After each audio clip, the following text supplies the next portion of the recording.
What's up, guys? I think I'm live. How are you? Thank you for clicking on the video. So you're watching Night Drive Live.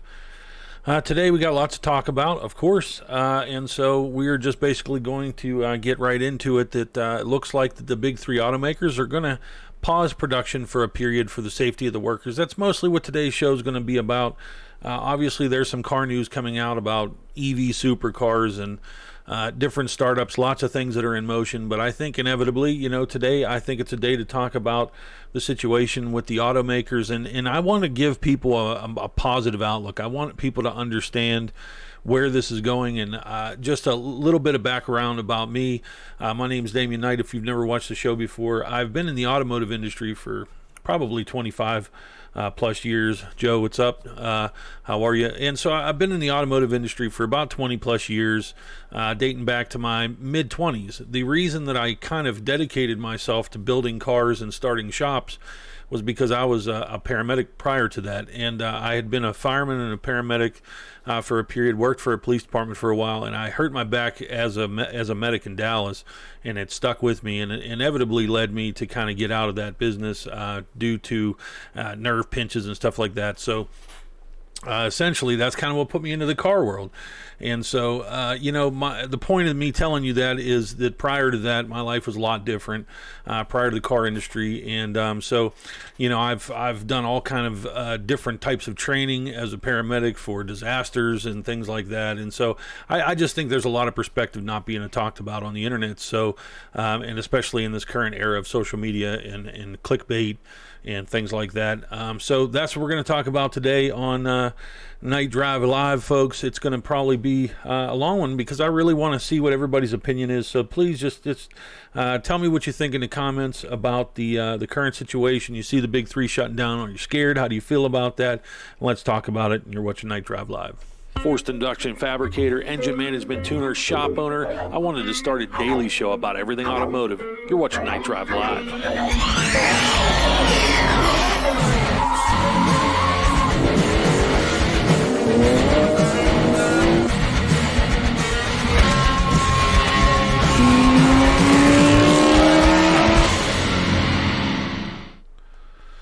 Alrighty, folks. So obviously, I'm going to be continuing the show. This is the second week for it. Have tossed and turned with a lot of different topics. I got to tell you, Cole, Lil Unk, what's up, guys?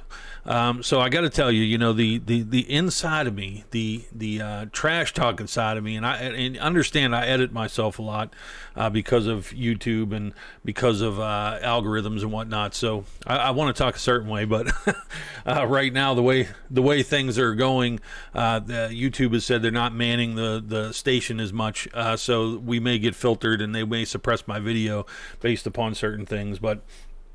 So what we're going to get into today is kind of talking about this shutdown, and that's what I have on my other screen there. Let me go to kind of my full screen. So obviously there was they evoked an emergency authority to shut down the big three. The big three were kind of on board with it. At first they were talking about taking major precautions and things for the workers. Inevitably what it's now been decided is they're going to shut down production. So C8 guys, certainly people that are kind of have been waiting for that car, real upset. And so, that's going to lead to some production delays. I mean, inevitably everybody's going to be affected, all big three. And, FCA, certain brands weren't in good a shape to begin with. So, inevitably, I think people are just becoming really alarmed over this stuff. And, at this point, obviously, I think it's more about just suppressing. And they obviously have a plan to... I try to be careful on here, but try to have a plan to just get past this and get to the other side. The thing that I think everybody should understand is the media has made this seem like something that people should, start digging holes and putting themselves in the ground and hiding. I think inevitably, I saw a CNBC article that said 150 million people are going to be affected by this. China at this point, I think that if you look Where is this? China overall is already in the decline. They had 80,000, recovered 70,000. They had 3,200 deaths. So for CNBC and certain brands to say that there's going to be 150 million people, and we were ahead of this more so than China. They were caught off guard by this. So I mean, I think that people need to understand that we need to take it one step at a time. Like Jixter Joe says, this is a crazy period. You know, I've only lived in Vegas for 2 years, but it's never shut down as far as like it has. I think somebody said that when JFK was shot, and there goes a word, when JFK went through the incident, I think they closed Vegas for a day, but that was in the 60s, 1964, something like that. So it's definitely kind of like ghost town like from what I understand. I haven't gone down there. Probably should. Jixer, Joe, have you gone down to the Strip? You getting out at all? Because I've seen some pictures, pretty crazy. But obviously, you know, throughout this, car dealers have talked about wanting to be exempted, and they want it to be considered essential services. And the way that these automakers, I think a lot of people, number one, we'll talk about dealerships real quick. So new car dealerships, you'd be surprised how little they make on new car sales. They call it like so to speak, the front of the house. Yeah, I agree, Cole. Believe me, not to this extent. And if you look at the numbers, they're staggering compared to this. So, yeah. But so just to talk briefly about car dealerships. So new car dealers, they you know, obviously they get an invoice price, and you'll see dealers will do markups. They'll put tint, they'll put lug nuts, they'll put all this little stuff on the car. They'll mark it up and try to get a negotiating margin. So typically you come in there, you try to make the deal on the car, and they say, okay, look, we'll knock 500 off, we'll do this. So what they're really eating is just that, you know, that tint job, the pinstripes, the lug nuts, all the crap that they put into the car from the dealer. And the reason they do that is because they just don't have that much of a margin in the front of the house. Where they make money in the front of the house is really it has to do with the finance department, and the finance department gets a little cut of those few points that they make on the loan when they sell the contract. You go in, you negotiate with the salesman, he plays the game with the manager, comes back, says, look, we'll take off 500. So they're not really losing, because it's like the pinstripes and the lug nuts, which cost them like $50, and then they shuffle you to the finance department. The finance department gets on the phone. He knows the lenders that will work with your case in terms of the cost, your credit rating, and all that kind of stuff. And then essentially what happens is there's kind of a negotiation made that if he goes through this lender, they say, look, we'll do it for 6.5%. He'll get 2% on that, and you know, there's commissions paid out and things like that. So there's not much money in the front end, especially when big incentives and things take place. Where money is made with car dealerships is in the warranty department and in service. And so that's kind of like the back of the house. The big money maker for a big dealership is being a service provider for all the vehicles under the brand. So, you know, when they say, you know, they want to be exempted, I think that what they're talking about is, you know, their service departments, people do have to drive. That's kind of an essential side of things. And, you know, and additionally, there's just not much margin there in terms of the way these businesses operate. They have huge overhead, huge properties. And so they've got a lot on their plate to think about, these people that own these dealerships and have obviously staff. And when you're talking about car sales, you know, it's a high turnover business as is. Most people wash out of that business very quickly, you know, because car sales is more about clientele and repeat business, and it's just not something you jump into and you make money. Most of those guys, the way that they're paid, you know, they're kind of a disadvantage anyway, because they, you know, there's little bonuses and things like that, but you're really relying on walk-in business. You're not marketed. So this industry in the very forefront, the dealers, I think they're very concerned, obviously, about how that, you know, they're going to weather through this. So that's where, you know, you see that GM was offering 0% financing for 7 years. And, you know, after the housing market crash, one of the aspects of how the government restructured, the way the government restructured all this is they took away GM's financing arm, and there was a reason for that. They felt that there was, and I don't really recall what the core reason was, but it was mostly because of the loss of cash and the way that the government did the analysis on the bankruptcy. They eliminated that, and so car companies, now separate from dealerships, car brands, They make money. Obviously, there's a margin on the product.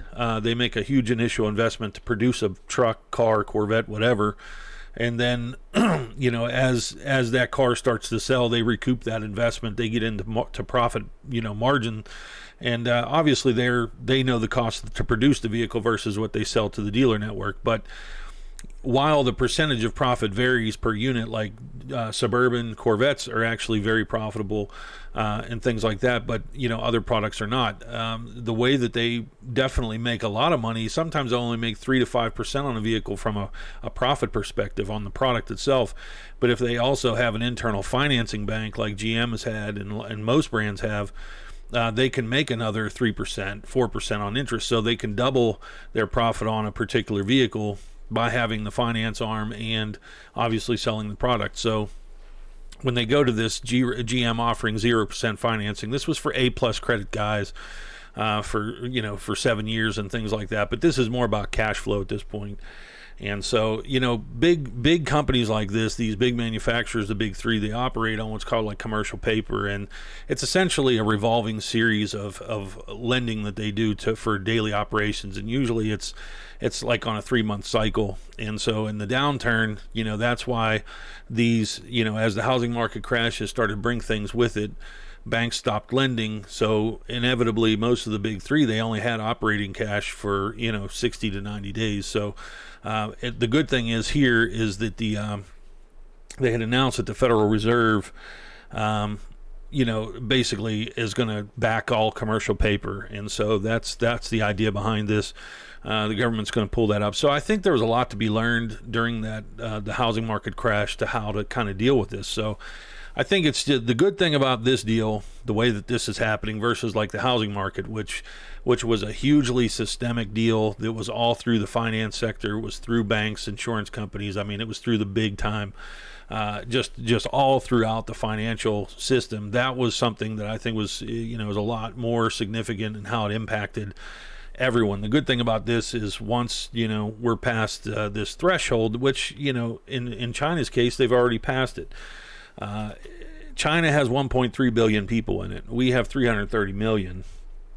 If China got hit by this without warning, if this is the truth here, if they got hit with this without warning, and they are past it at 80,894 cases and 3,200 dead, then there's no reasonable theory that can say that we will far exceed that. So I think at this point what everybody should do is just look at the fact that if it took them 2, 3, 4 weeks max, we should see that same thing unless there's more to the scenario. And so I just think people need to consider that there's a lot of possibilities here, and everybody just needs to be responsible and get past it. So Joe, you said what do you guys think about Chevy Dude? I don't think I'm familiar with Chevy Dude. Can you elaborate or kind of direct me towards that? But it said you drove down to the strip yesterday with some people. Today should look worse. Yeah, I mean, it's definitely, I think Bellagio shut their lights off.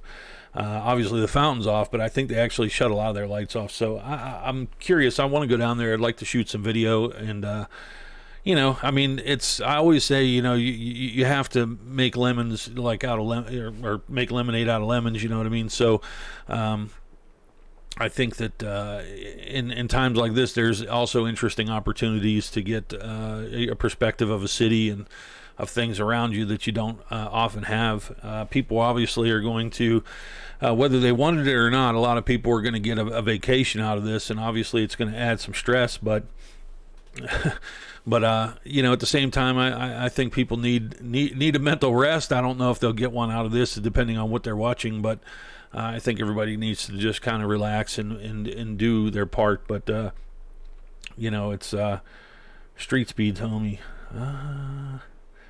I got to be honest with you, and if you look at my channel, like my overall channel where I have my banner, and it says Pro Automotive like shit talker. Unfortunately, street speed is on my list, and I have a couple reasons for that.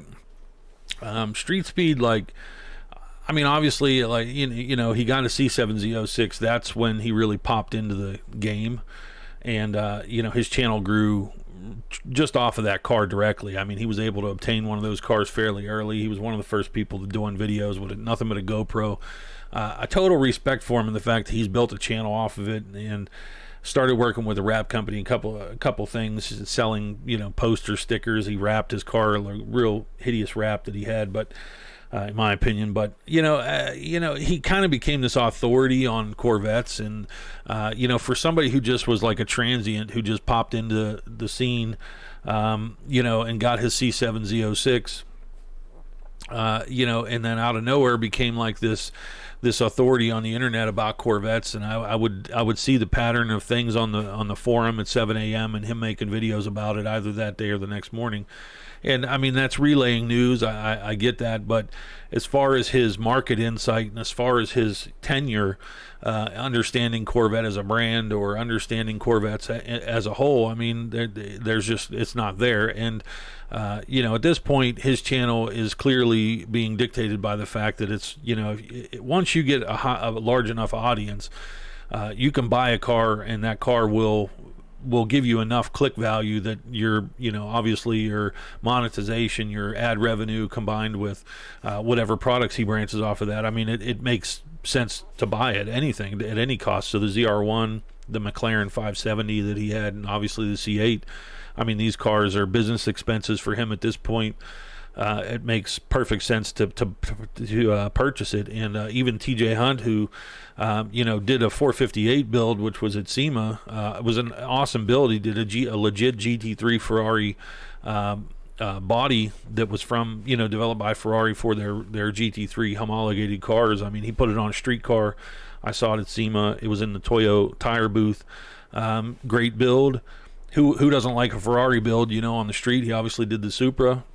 He's saying C8 is getting him more clicks and views than he's ever had. So, you know, obviously that's, you know, there's an incentive here for a lot of these people, whether they're in cars or news or anything, to you know, if you really analyze the analytics and the data, you will start to understand that I can just talk about a certain subject, whether I like it or not, and it's going to lead to revenue, and it's going to lead to activity. And you know, I never wanted to do that. I like to, you know, talk about the market in general, and I love all things automotive. I think diversity is a key. But yeah, as far as street speed, I don't support him overall. You know, I think he would be out of Corvette in a second if he didn't have an audience, you know, to watch it. But the Street Hunter kit, I mean, obviously my video yesterday, I'm not sure if you caught it. I mean, I put it in there. I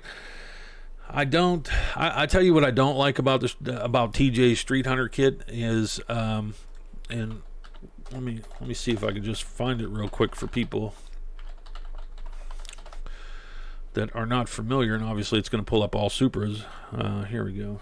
So it's, let me see if I can get a better picture. I've been wanting to announce I don't want that, for God's sake. Let me see. I had a good picture set up. Obviously, I try to purge and delete. I feel like my internet's slower because so many people are home. So here we go. All right, we made it. So the Street Hunter kit, I'll tell you the aspects I like and don't like. I think that the front fender and his configuration here works well. Obviously, this is a flavor from the C8R. Nothing surprising about it. I'll put it that way. I think the front fender is predictable. It replicates what you see on the C8R for the most part. And then GT3 RS, you know, fender vents. Who doesn't like fender vents? It's what I don't like about the kit is the rear.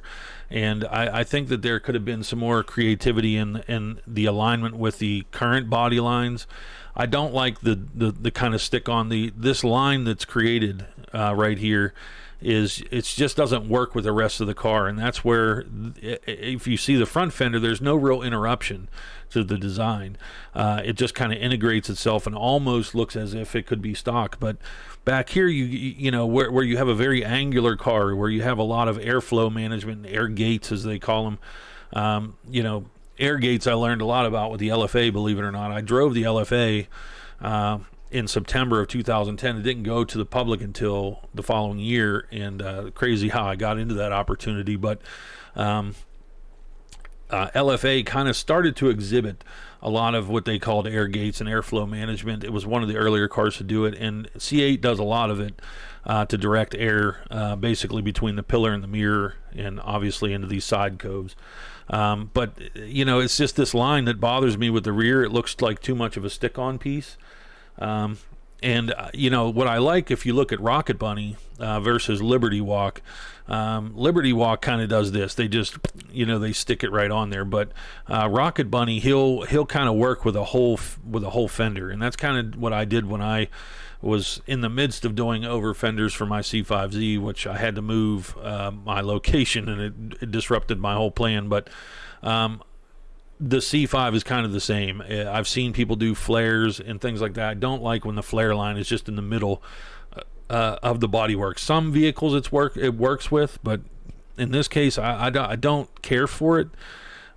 It's just too abrupt, and it just doesn't flow with the rest of the body. So that's probably the part I don't like. Obviously, the C8R wing, the uprights. I mean, he replicated the C8R. I just don't think there's much imagination in it. It's very bandwidth. It reminds me of Tad's Junctor. It's like it's what will most people buy with the highest probability. And in business, obviously, that's where you want to start. You do something that you can fulfill the largest audience, and then maybe do a niche product and then average the two, and hopefully the numbers add up. But it's a risk for a small company. I think who's doing this is Super Vets, I think.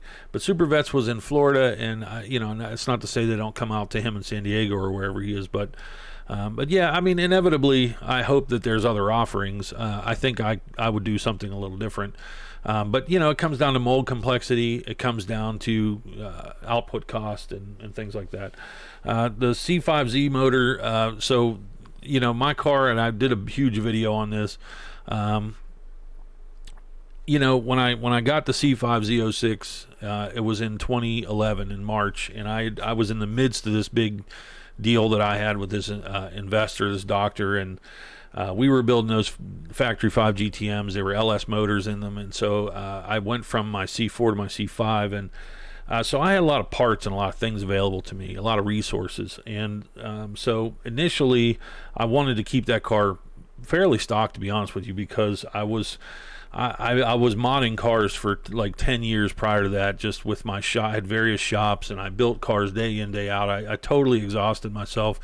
I built like forced induction systems and all kind of TIG fabrication and things like that. And so, when I got the C5Z, I said, maybe I'd just leave this alone, because I got to a weird point to where I just wanted at times to get away from all that and not mod and not mess with anything. And so that's kind of where I started mentally with the C5Z. Inevitably what happened was somebody kind of came into my lane. I went into a curb. It was them, or hit the vehicle coming into me, or I didn't obviously intend to pounce the curb, but tore up my wheel, and that's what set it all in motion. And that's what I talk about in that other video. But to your question, so after I kind of got out of that arrangement that I had, I'll call it, big story, trust me, crazy story. I'll talk about it someday. It involves Colombians. It involves prisoners. I don't even want to get into it. But after I got clear of this deal, I was working on a restaurant, and I knew the deal was in motion. I wanted to do more with my C5 Z06 at that point. And so I had an LS7 that was fully built, but needed, it had blown a head gasket on a racetrack that it was actually in that speed channel car that we had. I had that there, and I thought, well, I can do a bunch of work on this, or I can go supercharger. So I put the supercharger on there and basically push the stock motor, and it's all in the tune. Obviously, it's in the ignition timing management and things like that. So I put a clutch in it, rebuilt the torque tube, did all that stuff, but the motor itself I didn't change, and still to this day I've obviously taken the supercharger back off.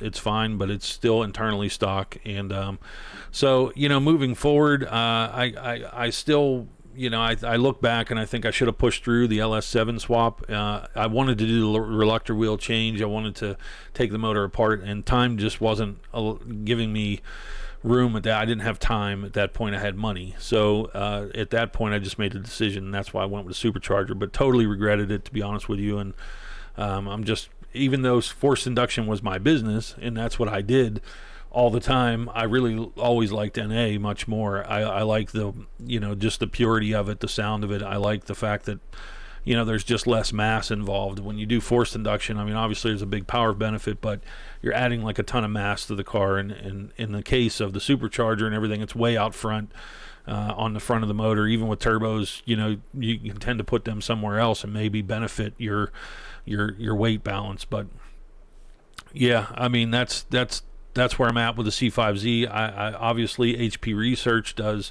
long blocks and things, which are long and short blocks, but they have they have like obviously 427, but a 454 and a 468. I think even I would love to do one of those builds if this channel grew.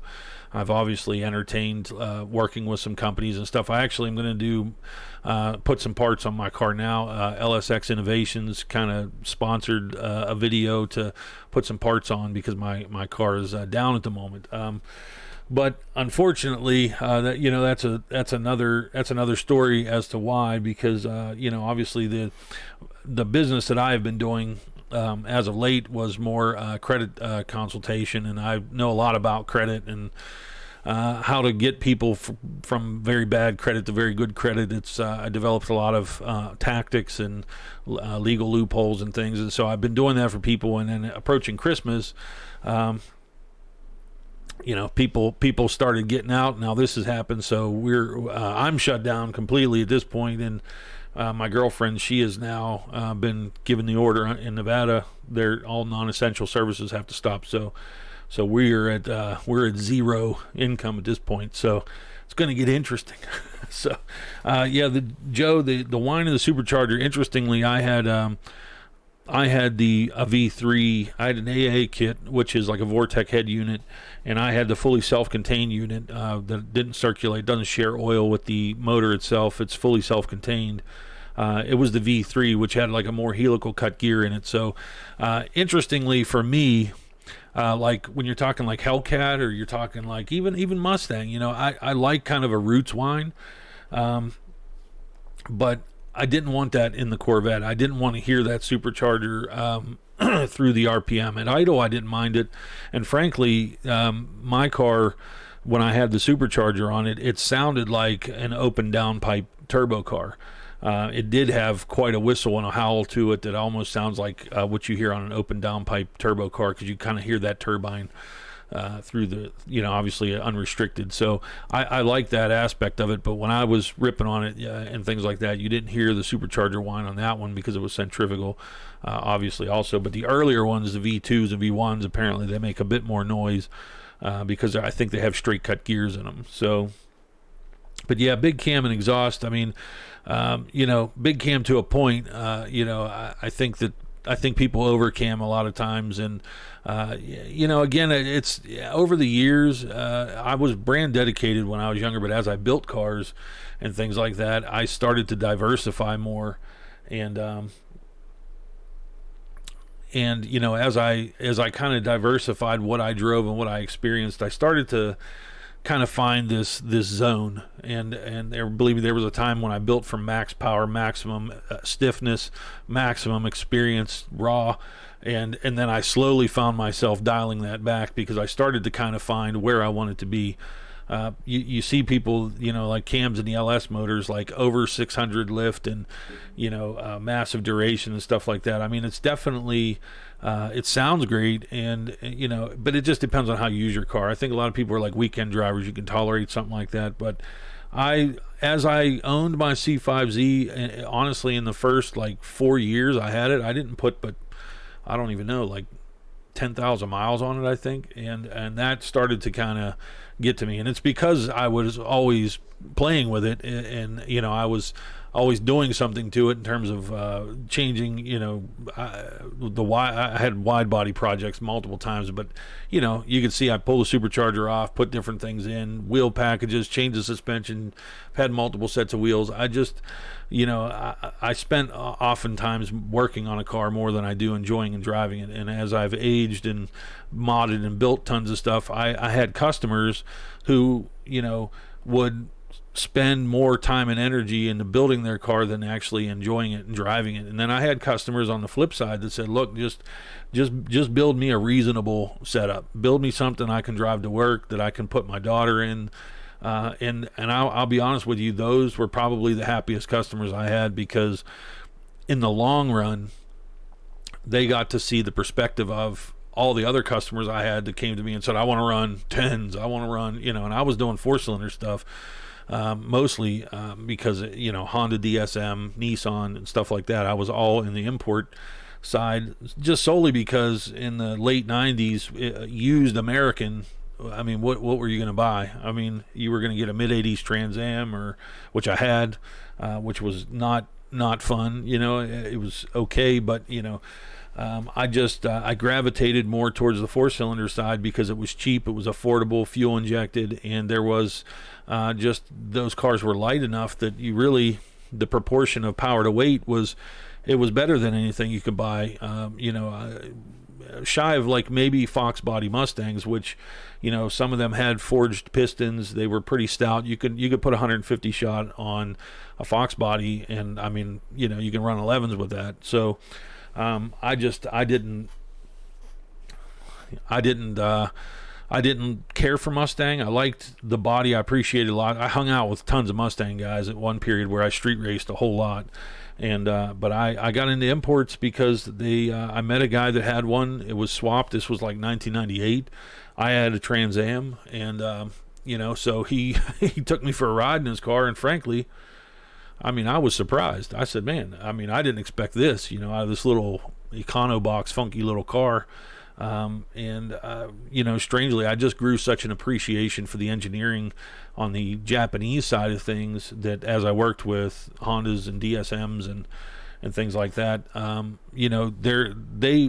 invested greatly in racing, and so they raced in F1 and Indy obviously, and they put a lot of that technology into those small motors. Even they were junk little motors to the V8 guys. You'd be surprised how good the foundry work is, how the block strength. Obviously, a B16. You talk about a Type R, which is a B18C, but the B16, just the block webbing, the strength of that block. I mean, they have a floating cylinder design, but inevitably, the B16s. There's guys that made 600 wheel on a 1.6 liter stock block, and I'm talking stock crank, stock rod, stock pistons, true stock blocks. So I mean, there was a lot more there. A lot of guys don't understand Honda. I mean, especially if they've never had one. And the same with DSM 4G63 engines. They were iron blocks. I mean, you could shove so much boost into those motors. They bled like a pig out of all their gaskets and holes. But if you built the motor, just reinforce it from a head gasket and sealing perspective, I mean, you could just pump boost into those things, and they had a pretty stout all-wheel drive system in them. So you could go fast as you wanted to go. But yeah, I mean, it's. I don't know where I'm at with this. Obviously, I was going to talk about the shutdown, but inevitably, I like talking about cars. I really hope that this can evolve, because I mean, I can go a lot of different routes, and I have a ton of archives, that go back like a long way when it comes to just stuff I've built in prior days and all that kind of stuff, but. Obviously, when you do this YouTube thing, you have to kind of focus on a certain crowd and a certain thing. Otherwise, it's just too watered down and people won't watch it. But, at this point, I would love to get to wide bodying my Z06. I think it's something I've wanted to do for an incredibly long time. And it's something I will do inevitably. I clayed the wide body. I have the setup for it to increase the track width proportionally, front and rear. I have goals that actually stem from the Honda days. If you look at Opera, there's a company called Opera that built an S2000 for the owner of Polyphony Digital, who does Gran Turismo, and they chassis prepped this S2000. The weight reduction was absolutely incredible. I mean, S2000 about 2,850 pounds factory. They got that car down to like 2,250, and it looks almost unchanged. And they did it all just through strategically taking out weight, moving weight, reinforcing certain sections of the chassis prep on it. There's a lot to be learned, and that stuck with me. So with the C5Z, which currently, last time I weighed the car was 3,002 pounds. I feel like I could get to 2,850 or even 2,800 without me in it, obviously. And that was with like a quarter tank of gas. I would like to go wide body with it, increase the track width, get more of the weight distribution to the rear. I'd like to get a 5149 weight distribution, and so that will affect me headlight wise. A couple things I have to do in the front end and put the battery in the rear. Just a few things. I don't think I had to do much to get there.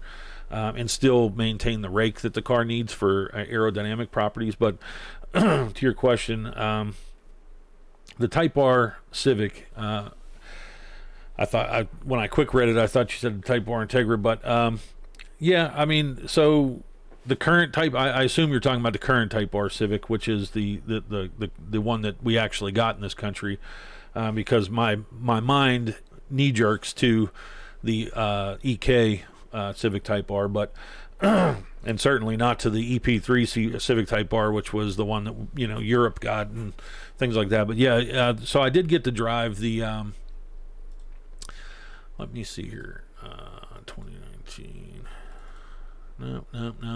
I did get to drive the current Civic Type R, and as a person who had been in a ton of Hondas over the years. I don't even want to tell you how many, because some people watching they're stopping watching already because they're like, I can't believe this guy's talking about Hondas and he's got vets. I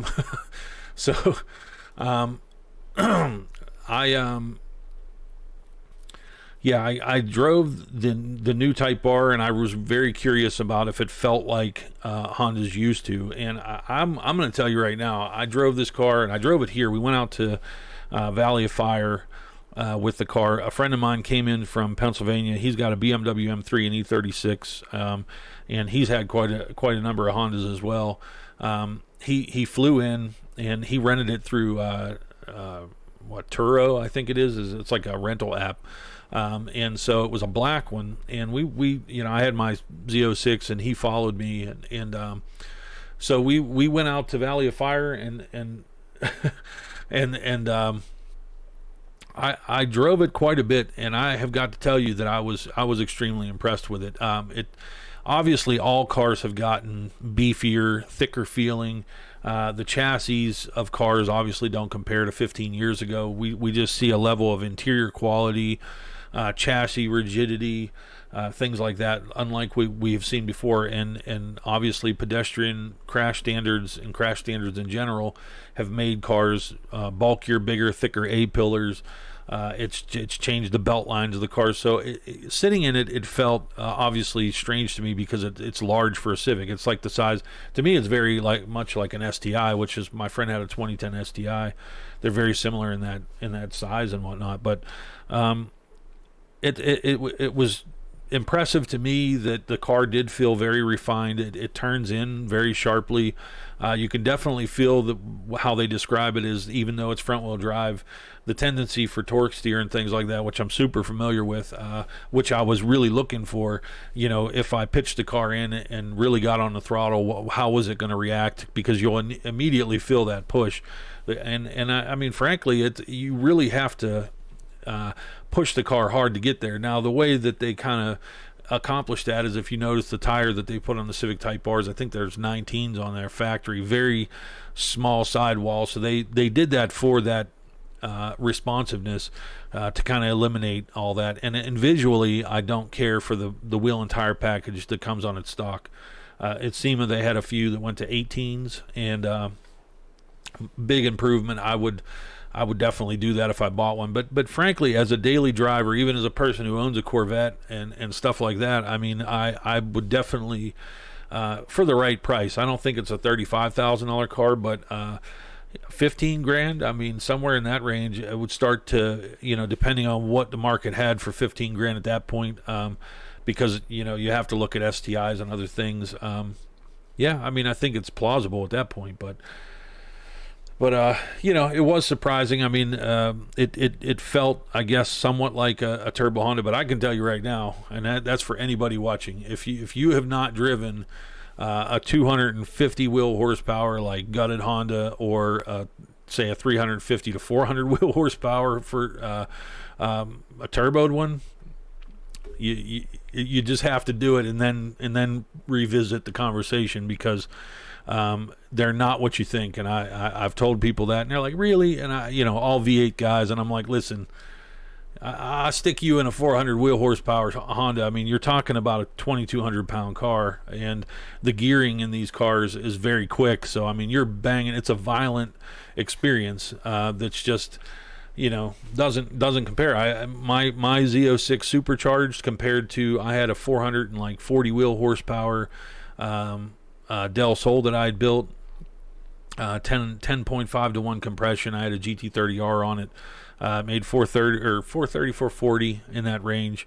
It was a long time ago, but it was the first car ever tuned on E85, so it was like '06 or something like that. But I mean, that car was just brutal. Compared to my Z06 at 580 wheel, Z06, I mean, it was, it was good to go, but it was an amazing contrast. I can tell you that. Two very different cars to drive. Favorite barbecue sauce. Here you go. I make barbecue sauce, so I don't know. I kind of toss together some brown sugar, some tomato sauce. I kind of do it up myself, you know what I mean? So, yeah, I mean, I've made some roasts and things. I kind of just put together my own sauce. I mean, I don't know. I've had barbecue all over the country. I'm kind of open to it. I mean, I'm more of a Cajun, you know what I mean? That was the restaurant I had. I had a blues. It was a kind of a blues bar, grill, and chill, as I called it. I did red beans and stuff like that. But yeah, I don't know, guys. I don't know. I have good sorted archives. I could show so many things. I just don't know where this channel is going to go. I'm trying to strategize every day and decide, what direction to go with a lot of this. Obviously I still want to make videos the way I was making them. I've considered doing some reviews. I've considered doing, not reviews on new stuff necessarily, but enthusiast cars. But again, it's just it's a tough game. You know what I mean? This is a big sea of options and opportunity on YouTube, and I think I can definitely give an insight that I don't see out there a lot. But in the meantime, you have to build audience with search bait, search value. And so it's like I know that my time would be greatly spent if I went and did the headlight conversion on my Z06, which I have something interesting coming with that. People are going to find that interesting, but I have a couple of things that I'm going to do different. I'm going to play with it, but this is going to be something nobody's done. It's a mild alteration. Obviously, it's going to be a sleepy eye type of conversion, we'll see. But I can tell you, you talk about the roots, and I can say that my roots truly were always, and this goes back to when I was 10 years old. I read magazines. The true root for me was I saw a person tuning a car with a laptop, and I'm talking, this was this had to have been 91 or 2. That was a big influence to me. I just thought that was amazing to be able to alter a car's behavior through this computer, and especially that being the late 80s, early 90s. Computers, they didn't have the place in our life like they do now, but I'm grateful that the way that I got into that was through the Honda brand. That was just the fact that it was all young guys trying to do something cheap. The Hondas weren't appealing for any other real reason other than I almost bought my first Corvette in 1990. I think 8 it was. I had saved up a bunch of money. Believe I've had no handouts in life whatsoever. I had saved and accumulated some cash. I looked at a 91 Corvette, always wanted one since high school. my insurance was going to be $1,000 a month, and that was the cheapest I could get to get this car on payments, because it was going to be on payments. And that was the shift. I had enough money saved that it was. I said, well, I can't have that, so I'm going to buy a Honda. And because I had met this guy with this swapped Honda, and that opened up a gateway for me that allowed me to learn with everyone else. And I just was a book reader. I got all the factory manuals for the cars. I literally read the factory manuals. I got to a deep understanding of how the the wiring and everything. And that's what I was originally known for, was doing swaps and wiring. First performance car, I mean, my very first car was a 78 Camaro, and it had a 350 in it, 350 turbo tranny. And I didn't really, I knew a lot about cars in words, and not much hands-on practical application, but it was a cool car. I don't have a picture of it. I wish I did, but it was copper colored, had turbine wheels on it. It was actually pretty clean, and had cherry bombs or something on it. Sounded good, but it wasn't very fast. I mean, by nature, old 350s and stuff like that. I went through a couple cars after that, and then got into an 86 Trans Am, I think in like 1997 or something. Big Knight Rider fan. I mean, that's probably what influenced that decision. I always liked third gen Camaros. I liked the body shape of them, and I liked the Trans Ams too. And so I ended up getting an 86 Trans Am, and I don't think I have. If I have a picture of it, I have a picture of it where it's like in the background, and I don't have it readily available. But what's that? Vehicles, people. I'm trying to see if I even have it, but nope.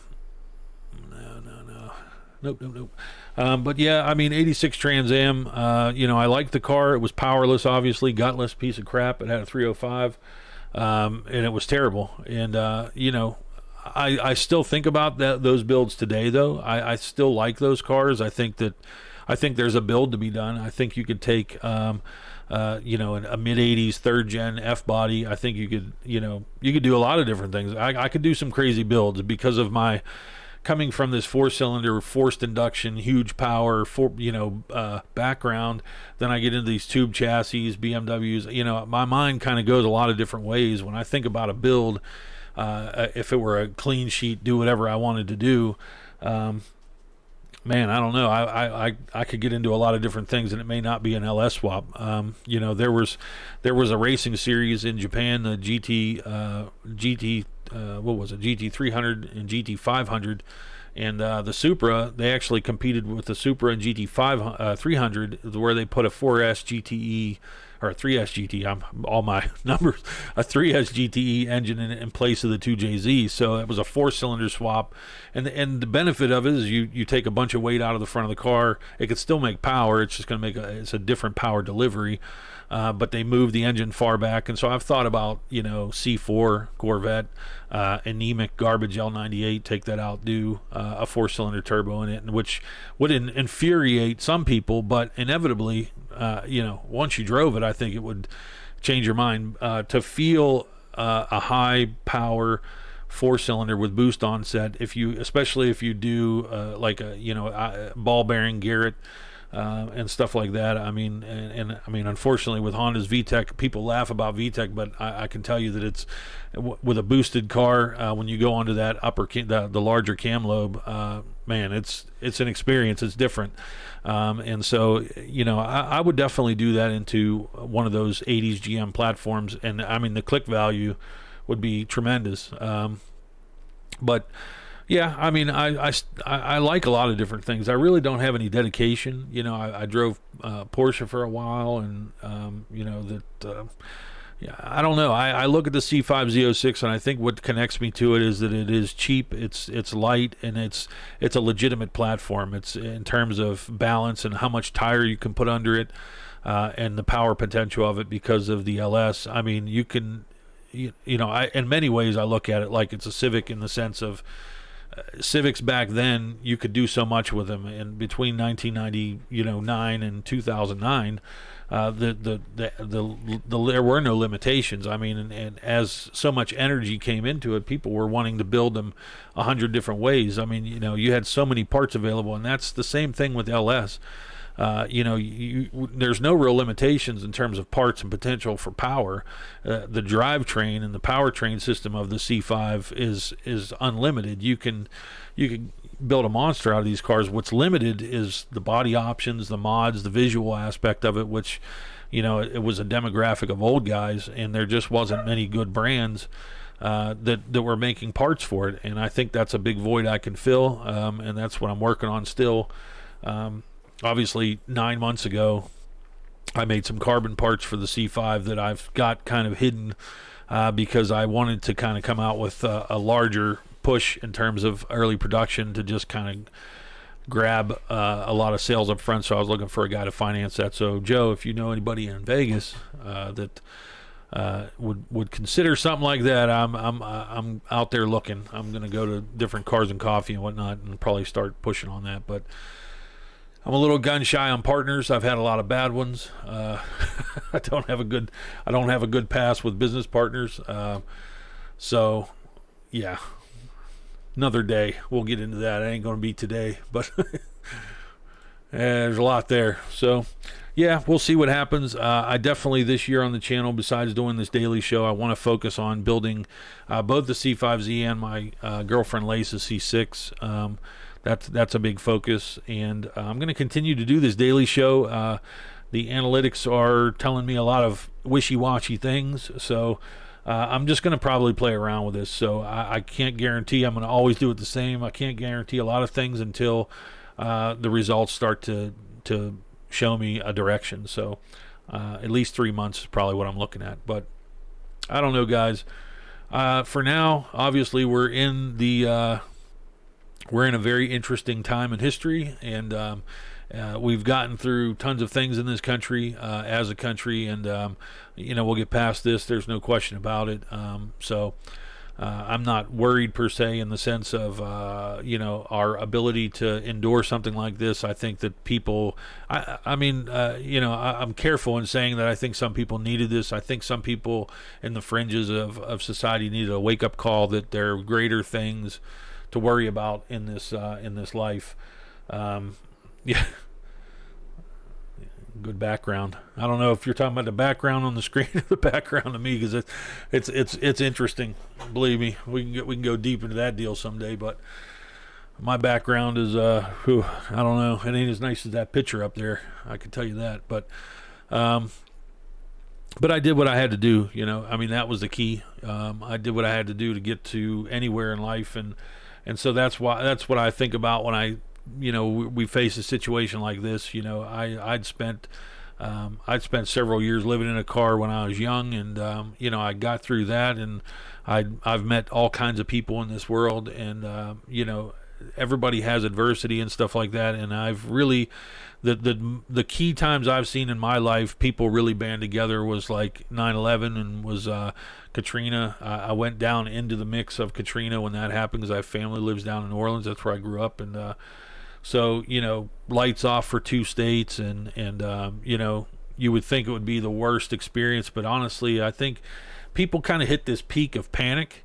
and then they kind of go into the mode of like, let's get through this, and we're gonna stop bickering, and we're gonna just kind of all shut up for a minute, and that's what the country needs to do. I think it was needed, and so things like this I think keep people grounded, and it's for the past 20 years, it's been pretty cushy. Let's all, we had the downturn, and we had some things, but and certainly financially people have been affected, but something that like since 9/11, most people that are 30 years old really don't remember much about it, if they remember just the bits and pieces. But yeah, I was in Pittsburgh, and that's where I was born, in Pittsburgh, but we moved to New Orleans when I was 7, and so I'd stayed in the South most of my life, but I ended up going back to PA, and that's where I had all my shops, and that's where my car life happened. But yeah, got tired of the cold, couldn't drive my vet ever. If it ain't raining, it's snowing. If it's not doing either, there's construction, and you're ripping your underbody off so because the roads are destroyed by salt, and it's very cloudy, and I grew up in the sun, and I said, man, I'm done with this. After the money stopped, interestingly for me, I made more money in my life during the downturn than I ever did any other time. So I don't know if this whole situation with this is like is the godsend for me. Is this going to be my resurgence? I sure hope so. But because I did very well up until 2014 or so. That's when my recession occurred. My recession began. But yeah, Long Island. I got some friends there in New York now, and it's the Northeast is tough. The Northeast is a lot different. People that live in the South don't understand the Northeast. People in the Northeast don't understand people living in the South. The West is just a strange, in my opinion, so far. It's like such a melting pot out here. So many different types of people coming from all over. Nobody's really from Vegas. It's like everybody's from somewhere else. I really like that about Las Vegas, and I think it's good because in the Northeast you get this real generational compounding ideologies that happen there. Not very, very slow moving rudder in the Northeast, because you have sometimes 3-4 generations of families still living on, around each other, and that happens in the South, but certainly. But I like how nobody's from Vegas. Everybody I talk to are like, I don't know, not from here, but. Union carpenter classes. On 9/11, me and little Unc, who you'll see on here, he's known me for years. Since I met him in '98. I mean, he goes back to the beginning of when I moved to PA again. But that morning he and I were roommates, and I had to pay our electric bill that morning, or bad things were happening that afternoon. So I wasn't an early riser at that point. It was after I was a medic.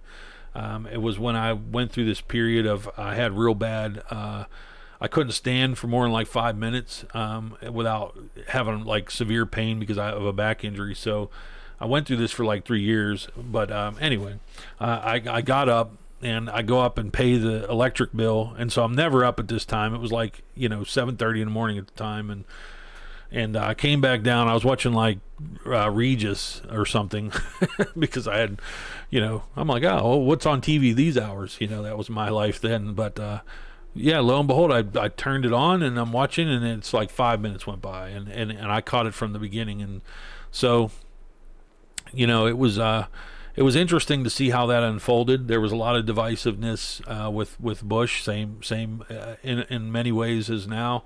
But the fact is when that happened, I think everybody snapped out of it for a little bit, and there was that period to where everybody was behind leadership, and they just said, look, we'll disagree with you in a couple months, but for now, like let's just get through this situation, deal with whoever's responsible.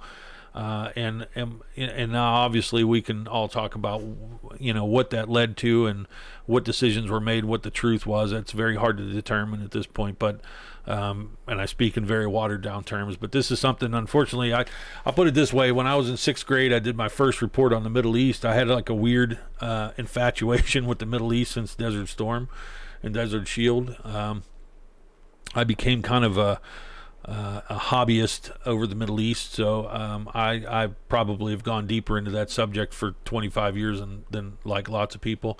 But yeah, I think this situation is the same thing. I think that there's a lot to probably be learned here, and I think that there's probably a lot in the upper tiers of government and things that are probably looking at a lot of motives and a lot of potential, because that's what you have to do. Not everything happens at random and by chance, and there's a lot of evidence to show that that's the case. So sicknesses, things like this, it's all a potential form of warfare, and I think that you have to be aware of it. And obviously, look 9/11. I mean, it caused a great impact with the airline companies, with certain parts of the economy. There was a lot of fear. But that was an incident that it happened in a moment, and so you see these things that just happen, and they have a huge impact, more so than bullets flying. So yeah, it's just something we all have to look at. I'm sure this is demonetized entirely by now because these little words. YouTube is so sensitive, it's crazy. But yeah. Later on, Joe, I'm gonna head out myself. like I said, we'll see what happens. This is a crazy show I'm doing. I don't know what I'm doing, so I don't know. I'm going to catch everybody on the next one as well. I got some guys viewing, so anybody else, leave me a comment. Let me know what you think. Anybody has advice or what you want to talk about, what I should do. Should I keep doing it? Should I quit? Should I go hide? Let me know. But that's about it, folks. I'm going to run, and I appreciate you. Appreciate you subbing. Appreciate you commenting. Everybody, thank you. Have a good one. I'll see you tomorrow.